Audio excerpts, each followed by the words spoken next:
योग का मूल और मोक्ष का मार्ग। श्रावण शिवरात्रि के इस शुभ अवसर पर जब ब्रह्मांड में शिव तत्व गूंज रहा है, तब हर भक्त को ये अमर कथा अवश्य सुननी चाहिए, क्योंकि यही है वो ज्ञान जो कालजयी है, जो मुक्तिदाता है, जो स्वयं शिव है। तो चलिए एकाग्र मन से भगवान शिव और माता पार्वती के उस दिव्य संवाद में प्रवेश करते हैं, जहाँ हर शब्द मोक्ष का द्वार है और हर वाक्य आत्मा को शिवमय बना देता है। एक प्राचीन कथा के अनुसार एक बार भगवान शिव वन विहार के लिए गए हुए थे। तभी देवर्षि नारद कैलाश पर्वत पर पहुँचे और माता पार्वती को प्रणाम करते हुए कहने लगे, नारायण नारायण।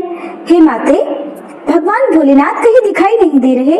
तब माता पार्वती ने उत्तर दिया कि देवर्षि, वे अभी वन विहार के लिए गए हुए हैं, कुछ समय बाद आने ही वाले होंगे। तब देवर्षि नारद ने माता पार्वती से कहा, माता, अगर आपकी आज्ञा हो तो आपसे मैं एक विनती करना चाहता हूँ। माता पार्वती ने कहा, कहो नारद, क्या कहना चाहते हो?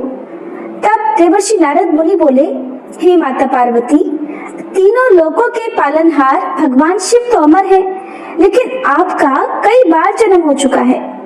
उन्होंने आपको कभी अमर कथा नहीं सुनाई है, इसका क्या कारण है? और भोलेनाथ तो अमर कथा जानते हैं, और जो अमर कथा सुन लेता है वह जन्म मरण के चक्कर से मुक्त हो जाता है और 84 लाख योनियों के चक्कर में भी नहीं आता। अगर आप चाहें तो भोलेनाथ से कथा सुन सकती हैं। इतना कहते हुए नारद मुनि आज्ञा लेकर कैलाश पर्वत से वापस चले गए। अब इधर माँ पार्वती व्याकुल होकर भगवान शंकर की प्रतीक्षा करने लगी। जब भोलेनाथ वन विहार से वापस लौटकर आए तो देवी पार्वती ने भगवान शंकर से कहा, हे स्वामी, आप तो सृष्टि के दाता हो, जगत के भाग्य विधाता हो, और आपकी अर्धांगिनी अत्यंत कष्ट से व्याकुल हो रही है। तब भगवान भोले शंकर ने माता पार्वती से उनके कष्ट का कारण पूछा। तब माता पार्वती ने कहा, हे प्रभु, आप तो जन्म मरण से मुक्त हो और मुझे संसार में कई बार जन्म लेना पड़ता है। इस बंधन को दूर करने के लिए आप मुझे अमर कथा सुनाने की कृपा करें, नहीं तो मैं अभी आपके चरणों में प्राण त्याग दूंगी। भगवान शिव ने देवी पार्वती की हठ देखी तो कहने लगे, देवी, इस संसार सागर को पार करने का रास्ता अत्यंत कठिन है। इसमें बहुत से लोग सत्कर्मों को भूलकर 5 विषयों का शिकार बन जाते हैं, कुकर्मों में फंसकर अपने कर्मों का फल भोगते हैं और बार बार जन्म मरण के 84 योनियों के चक्कर में फंसे रहते हैं। उन पर भगवान कभी प्रसन्न नहीं होते।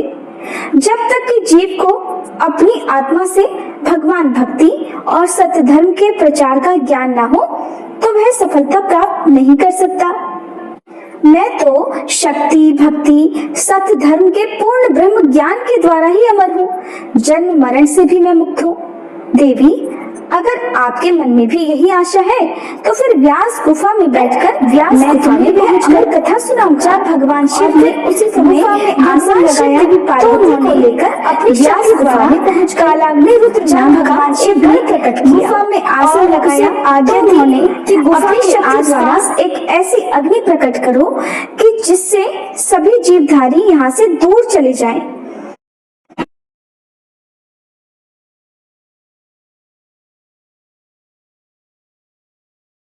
घोंसले में एक अंडा पड़ा हुआ था।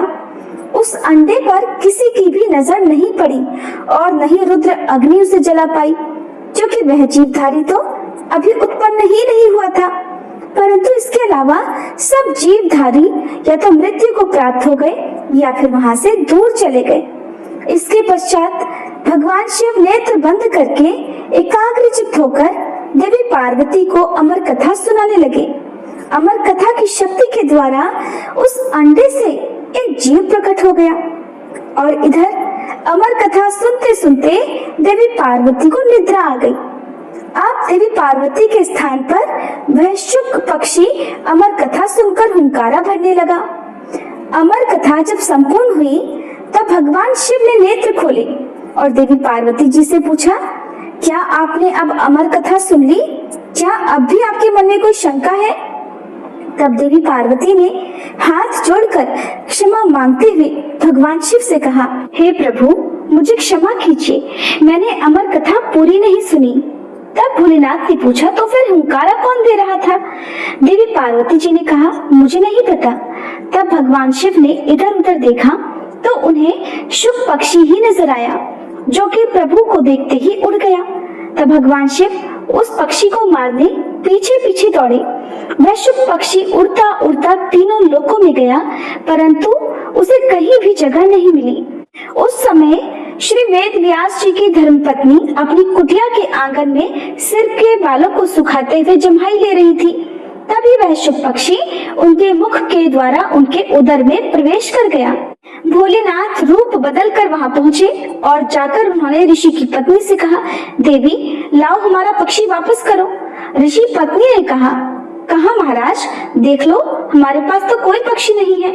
तब भगवान शिव कहने लगे, वह पक्षी जो अभी अभी तुम्हारे पास आया है और अभी भी तुम्हारे पास है, सिर्फ अपना स्वरूप बदलने के लिए वह तुम्हारे गर्भ में आलोप हो गया है। जब ऋषि पत्नी नहीं मानी, तब भगवान शिव ने वेद व्यास जी से कहा कि आपकी पत्नी के मुख द्वारा हमारा पक्षी इनके पेट में चला गया है, आप अपनी पत्नी से पूछ लो उसके पेट में हमारा पक्षी गया है कि नहीं। तब वेद व्यास जी ने अपनी पत्नी से पूछा कि तुम्हारे पेट में कोई पक्षी गया है क्या? व्यास मुनि की पत्नी कहने लगी, नहीं, मैंने तो किसी भी पक्षी को नहीं देखा।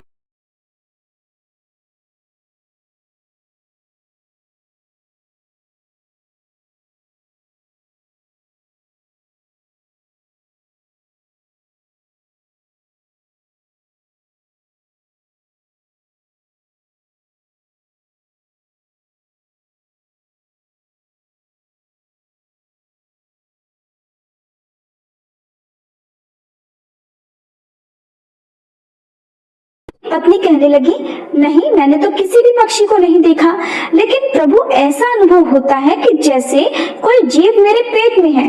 व्यास मुनि ने प्रभु से प्रार्थना की, हे महाराज, आपका वचन तो सत्य है, परंतु स्त्री के गर्भ से पक्षी भला कैसे निकल सकता है? इसका तो बस एक ही उपाय है कि इस स्त्री को मारकर उसके पेट से पक्षी को निकाल लिया जाए। भगवान शिव कहने लगे, इतनी सी बात के लिए भला इस स्त्री को मारने की क्या आवश्यकता है? इस नादान स्त्री पर तो हमें बहुत तरस आ रहा है। हमें तो उस शैतान पक्षी पर क्रोध आ रहा है जो अपना स्वरूप बदलने के लिए इस बेचारी स्त्री के गर्भ में आलोप हो गया है। जब वह बाहर आएगा तब हम उसे मार देंगे। व्यास मुनि कहने लगे, हे महाराज, इसका क्या उपाय है? आपकी जो इच्छा है वो आप कर सकते हैं। ये शब्द सुनकर शुक पक्षी शंकर जी के भय से माता के गर्भ से बाहर ही नहीं आया। अब त्रिलोक स्वामी भी वहीं बैठकर शुक पक्षी के बाहर आने की प्रतीक्षा करने लगे। जब भगवान शिव प्रतीक्षा कर रहे थे, तब संसार के सभी कार्य भी रुक गए और इस प्रकार तीनों लोकों में हाहाकार मच गया। अब देवी देवता विचार विमर्श करने लगे कि भगवान शंकर को कैसे वापस लाया जाए। तब देवताओं से आज्ञा पाकर नारद जी व्यास मुनि के द्वार पर शंकर जी के पास पहुँचे और जाकर प्रणाम करके भगवान शंकर से कहने लगे, हे डमरूधारी, हे त्रिशूलधारी, हे तीनों लोकों के पालनहार, हे महाकालेश्वर, हे नीलकंठ, हे भोलेनाथ, आपका यहाँ कैसे आना हुआ? तब शंकर जी कहने लगे, नारद जी, ये समस्या आपकी ही पैदा की हुई है और आप मुझसे ही पूछ रहे हैं। शुक पक्षी व्यास मुनि की पत्नी के गर्भ में आलोप हो गया है। जब वह बाहर आएगा तब मैं उसे मार कर ही वापस आऊंगा। देवर्षि नारद ने कहा, प्रभु, आपका तो वचन है कि जो भी अमर कथा सुन लेता है वह अमर हो जाता है, वह जन्म मरण के चक्कर से भी मुक्त हो जाता है। और ये शुक पक्षी भी तो आपसे अमर कथा सुनकर अब अमर हो चुका है। सो अब ये आपके भय से माता के गर्भ से बाहर भी नहीं आ रहा और बेचारी स्त्री को भी कष्ट दे रहा है। इसलिए हे भोलेनाथ, इस पक्षी को वरदान देने की कृपा करें, क्योंकि आपने अमर कथा सुनने वाले को अमर हो जाने का वरदान दिया है और यदि आप इस शुक पक्षी को मार देंगे तो आपकी अमर कथा भी झूठी हो जाएगी। So you're saying that my skin needs its own poha, smoothie, avocado toast. You know what? I can imagine my moisturizer coming in an omelette form.